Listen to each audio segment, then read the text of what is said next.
So, hello, if you are here, I think we're gonna get started. We've got about 4 or 5 people watching, so we'll let folks catch up as they start viewing the live.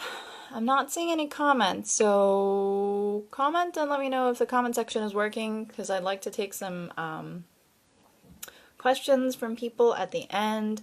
Whatever I miss during the live, always feel free to comment afterwards, and I will try to get to your comments after the video. Yeah, I don't see comments, but I'm going to try to click and wave at people and see if that works. So hopefully the comments work. If not, oh well. So hello, we're gonna get started with the information session on winter driving tips and all-wheel drive information. I'm doing this partly inspired by Jackie, who I hope had a safe drive home and is trying to watch this live video. And I also wanted to give back to the community, so this is like a freebie information session from someone who's in the auto industry. And also this past year I had a huge project on all-wheel drive, and that's how I learned about it, because before this project I also had no idea what all-wheel drive was. But I've been driving in the wintertime, so it's like halvesies with the expertise. But I now do consider myself a bit of an expert with all-wheel drive, so I will try to help you with what's not actually a very complicated thing, but I feel like the internet really does not help with all their torque and differentials and vectors and blah blah blah, and I'm just like, okay, it doesn't need to be that difficult. So I will try to make it as layman terms friendly as possible, so let me know if I'm going too fast. Alright, so, ooh, that was loud. Sorry.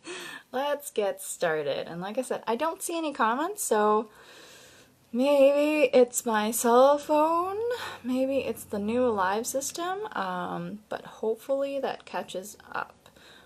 If not, someone message me on Facebook and let me know if I should restart my live. But otherwise, we are going to get started with no comments. Yay! Alright. So kind of 3 things that we're going to go over in today's live about driving in the wintertime and how to keep yourself safe on the roads is trying to arm you with knowledge about these 3 different things. Number 1 is how to drive safely, which doesn't mean driving slowly. So that's part 1 of what we're going to go over. Part 2, ooh, there are comments. I don't see comments. Uh-oh. I don't see the comments. Swipe left, swipe right. I have swiped left, and then I don't see any comments. Oh, I see comments now. Sweet. Okay. Fantastic. Now I see comments. Alright. So, as I was saying, hello everyone. I now see your comments. I feel a little less anxious. Number 1 is going to be about safe driving. Number 2 is going to be about snow tires, and number 3 is finally going to be about all-wheel drive systems. And there's a method to the madness, and why we're going to go over those 3 things in that order. So, number 1, how to drive safely. Whether it's snowing or sleeting, or you can also use these tips for rain. So basically any sort of condition that makes the road slippery, this is what I mean by safe driving in these conditions.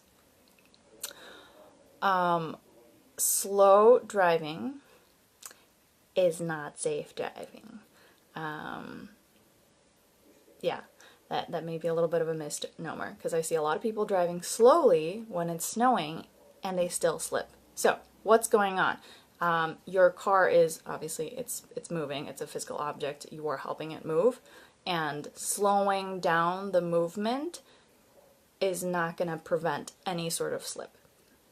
Okay, so now that we're over that, driving slowly, yes, it may help you, but that's not what keeps you safe when the roads are slippery.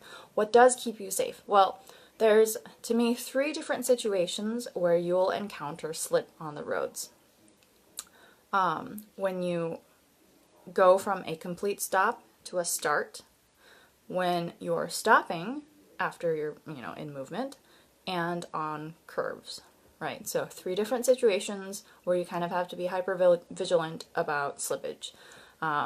Usually on like a straight road, if you're just driving, you won't encounter a lot of slip unless it's raining and you encounter a puddle, which, I can address that afterwards. But those are the 3 situations to keep an eye out for.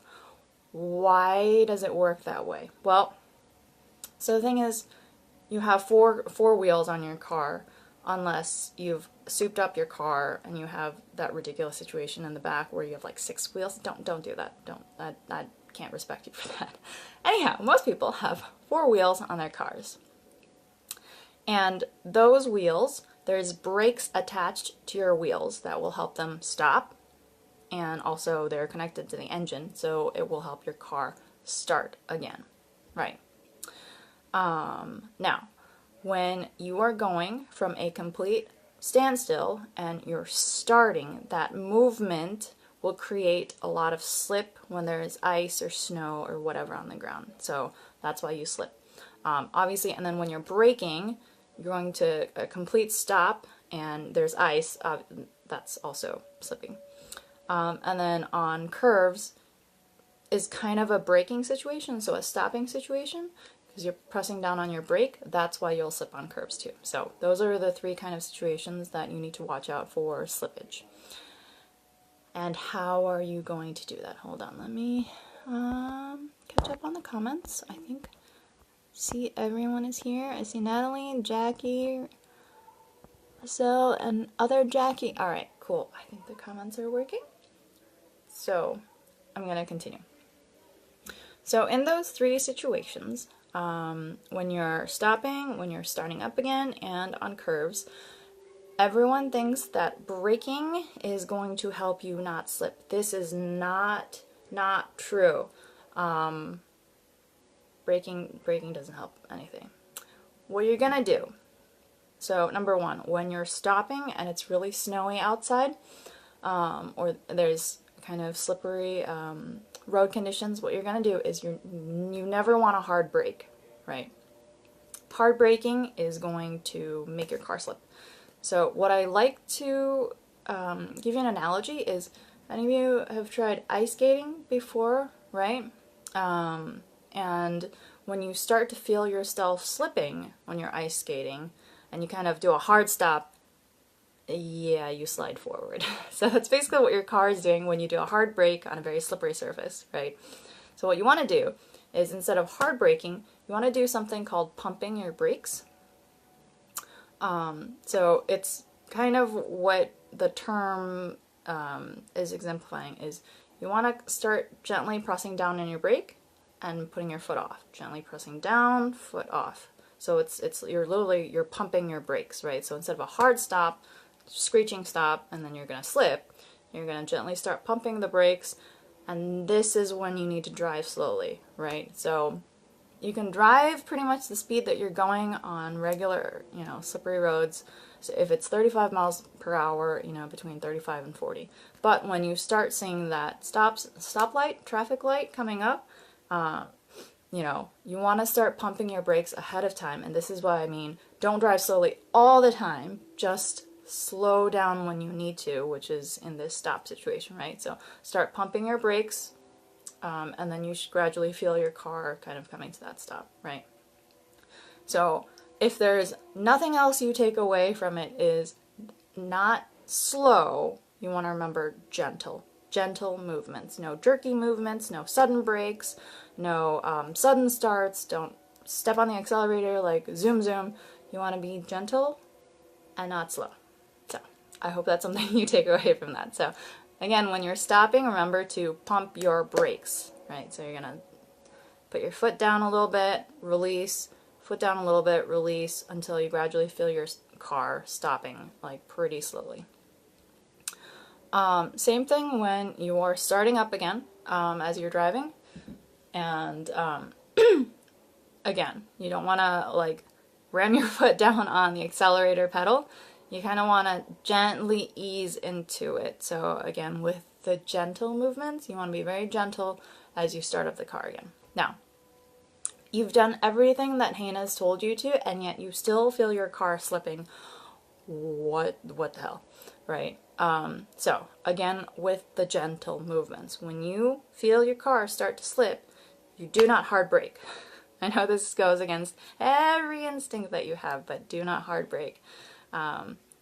You really want to observe the situation, right? If you feel your car start to slip this way, and say you're at a complete stop and you're starting up, you're going to gently take your foot off of the accelerated pedal, and you're going to let it slip a little bit, right? So this is going to be really tough to unlearn the braking, but you got to unlearn this. So see what direction it goes, and then turn your handle gently in the opposite direction that it's sliding, very gently. You're not going to do this, because then you're going to cause accidents, and that's how accidents happen at traffic signals when it's slippery outside.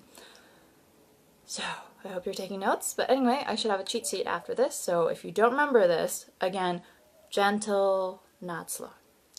Okay, so same thing when you start to brake and you feel your car start to slip, take your foot off whatever pedal it is on. If you are accelerating, if you're braking, whatever, just gently let the car do its thing. Whatever other movements you create, like if you start braking or if you start accelerating, that's just going to make the situation worse. All right. So we've covered stop and start and curves. Curves. So same principle with curves. When you see a curved road coming up, same thing with downhill, curves and downhill. Curves, it should be curves/downhill, sorry. Michigan is very flat, so we rarely deal with downhill, but should be the same principle. If you see a curve or downhill coming up, do not brake suddenly, because that's going to make your car go whoot and not fun, and you're going to be off the road. Hold on, let me see if the comments are working.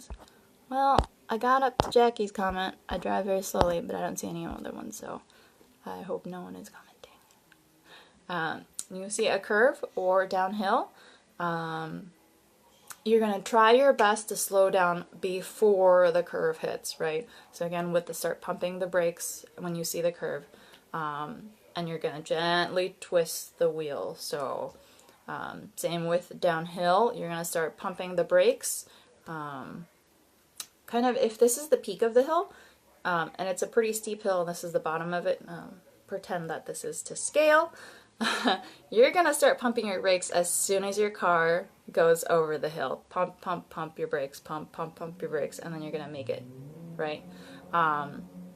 What is the worst thing is if you accelerate down the hill and then you have to pretty much hard stop at the bottom of it. We don't want that. So no sudden movements, no hard brakes, no hard accelerations. Gentle, gentle. Gentle is the name of the game.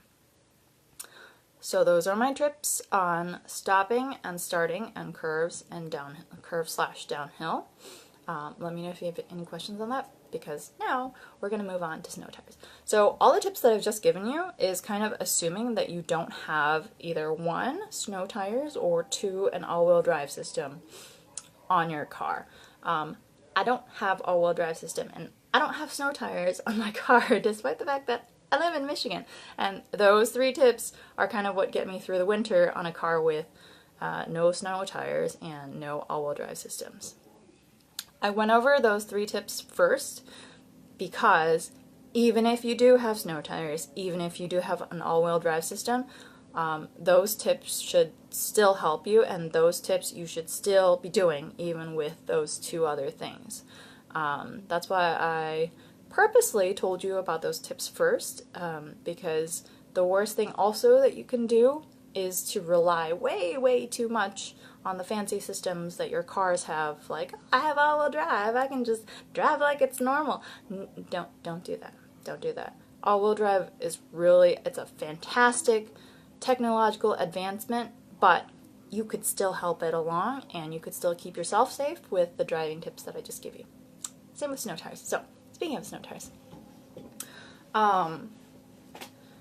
so all-wheel drive systems are really good, and we're going to get to that in a little bit, but studies, and studies that I've done too this year, have shown that switching your all-weather tires out to snow tires actually helps you as equal to or sometimes better than certain all-wheel drive systems on your car. Number one, I do want to warn you that it's an investment, right? Because it's a whole new 4 sets of tires. I know Jackie had a question, do I need to switch out all 4 tires? And yes, you do, because otherwise the tires are going to, well, one, they're gonna, the tread, which is the rubber, it's gonna wear down unevenly if you have snow tires and mix it with all-weather tires, so don't do that. You need to switch out all 4. What that is snow tires have a special type of rubber, and it's a thicker type of tire to give you more traction in the snow. So that will help you. Even if you have all-wheel drive, snow tires definitely help you with braking. Natalie just asked the question, is all-wheel drive the same as ABS? So all-wheel drive is different than ABS. So ABS is the automatic braking system. So hold tight to that question because we're going to get to what actually all-wheel drive is. So hopefully that answers it in a second. So yeah, snow tires it's good. It's highly recommended if you have like a garage because you can switch out into your snow tires as soon as you see slippery weather happen.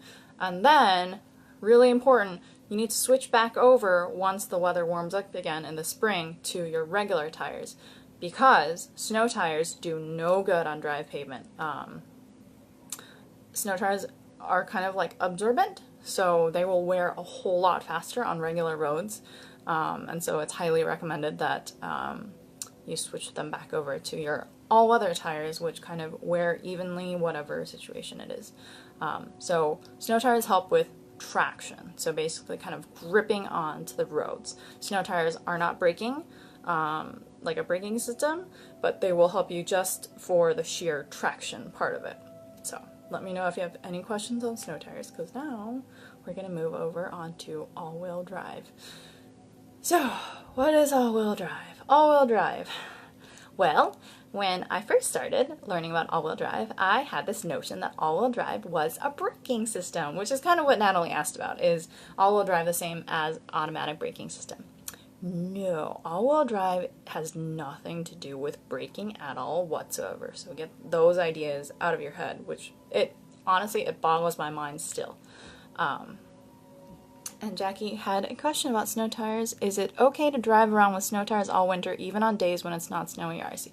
Yes, snow tires do really well with cold weather. And then they kind of like expand and get smushy too much in the warm weather. So it's not so much the precipitation on the ground, it's the temperatures too. So that's why snow tires are recommended for the winters. So yeah, all-wheel drive systems are not about braking. It boggles my mind still that I thought, and sometimes still do forget, and I'm like, oh, all-wheel drive is braking. No. What all-wheel drive is, it's literally it's like a simple premise. It controls how much power goes to the wheels of your car. So braking will stop the tires, right? Completely stop the tires. All-wheel drive controls how much power goes to there's different systems, like the front 2 wheels of your car, the rear 2 wheels of your car, etc., etc. Also the worst wheel drive systems that you can have in the winter time for very bad weather is a rear wheel drive. That will just kind of, it's bad for winter. We can get into the details if you have comments later, but it's super slippery in the winter. So you either want front wheel drive, which is what most cars have, minus sports cars, or you want all-wheel drive. Are there any special tips for manual transmissions? Asks Meg. Meg, I don't know too much about manual transmissions, so unfortunately I cannot help answer that question. I'm not a complete expert.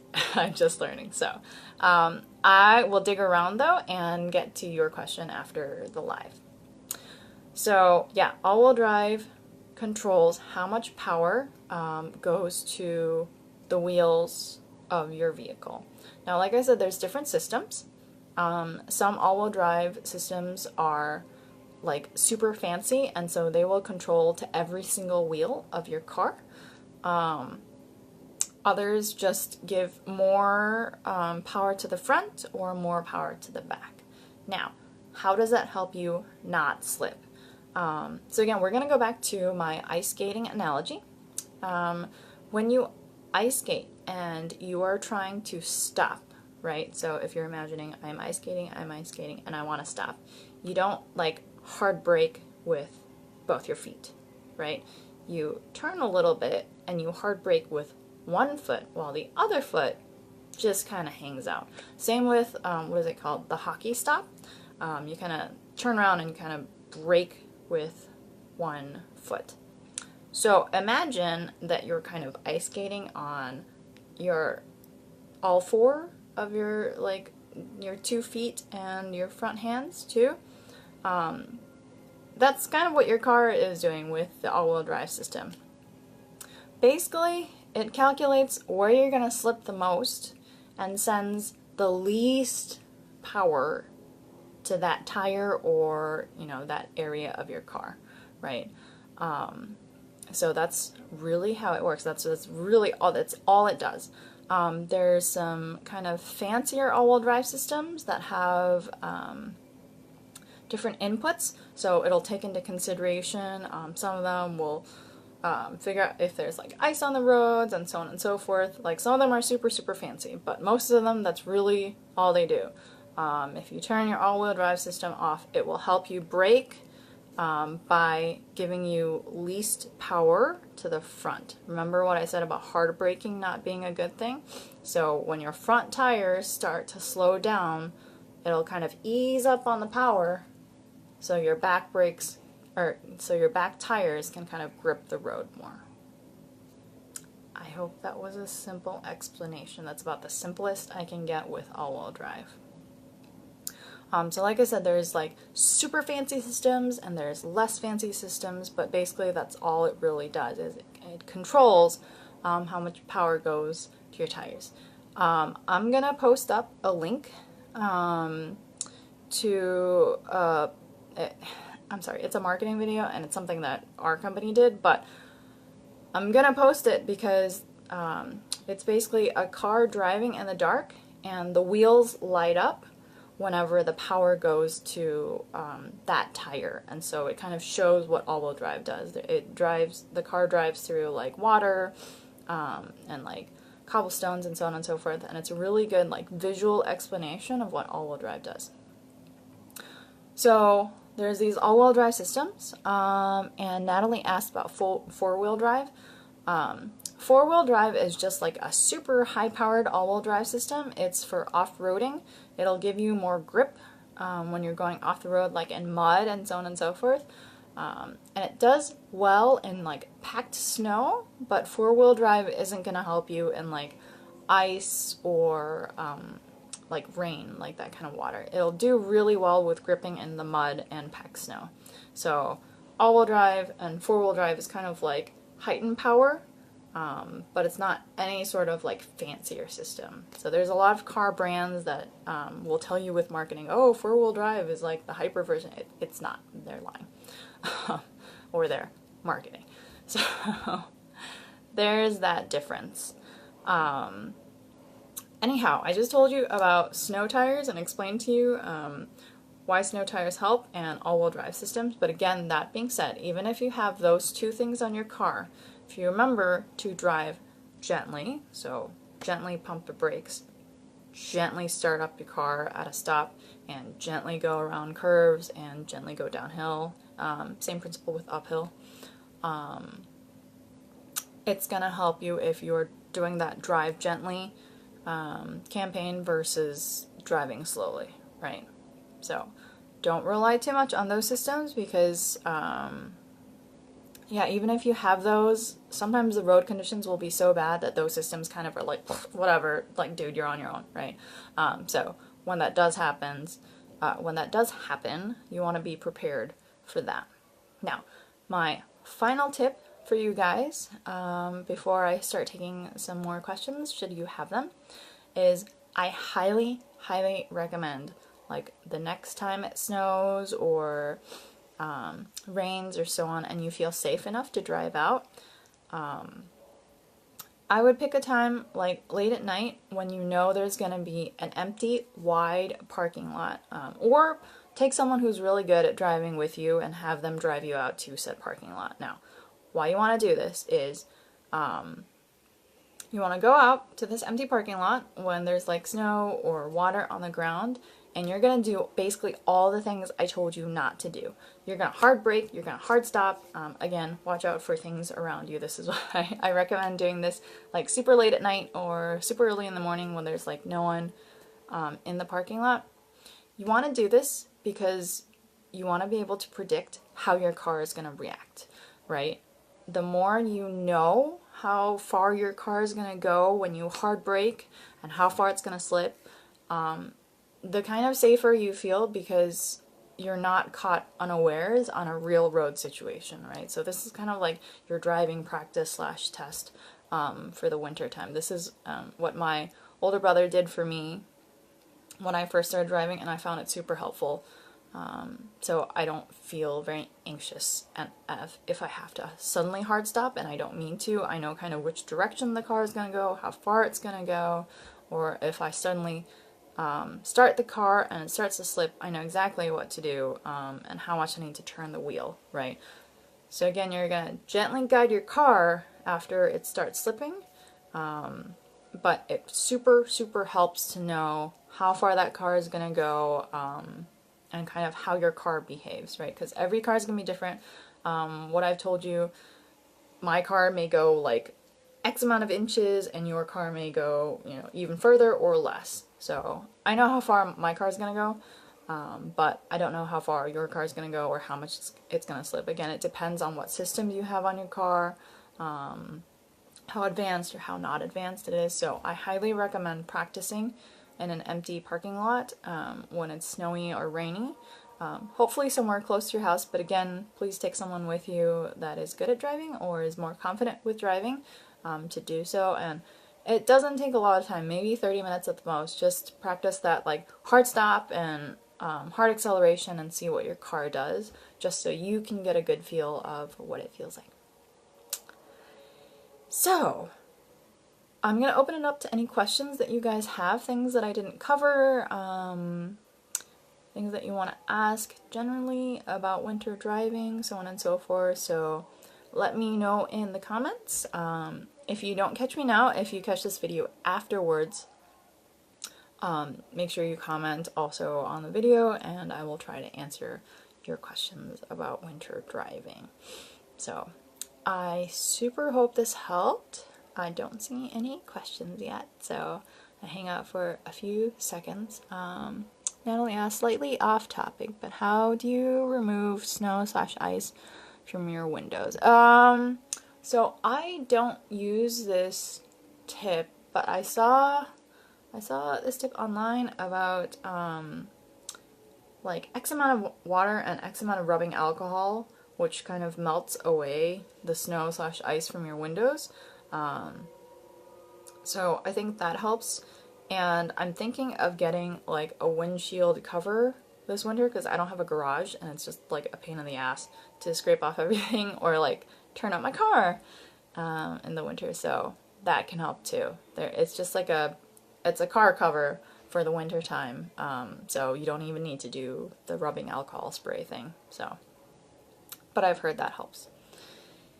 Any other questions? Because otherwise, we're gonna wrap it up for the day. Like I said, I really hope this helped you guys. Like I said, I wanted to give back because I've gotten a lot of help from you guys in the sabbatical beauty community. I'm having trouble with the words. But I hope this was informative, and like I said, there should be a cheat sheet coming out in the next few days with all this information kind of compacted. But even with the cheat sheet, I feel like you should watch the video for the visuals, not the me visuals, but like the brake pumping visuals, because sometimes that helps via video too. So anyhow, I hope that helped, and safe drives, not slow drives, gentle drives this winter. I hope you all are like accident free and feel more confident with driving in the wintertime with some of the tips and tricks in this video. That's really all we're trying to do, is give you some more confidence via information and tips. So I hope you guys have a fantastic rest of your Sunday evening, and I will hopefully see you all next time. Bye guys!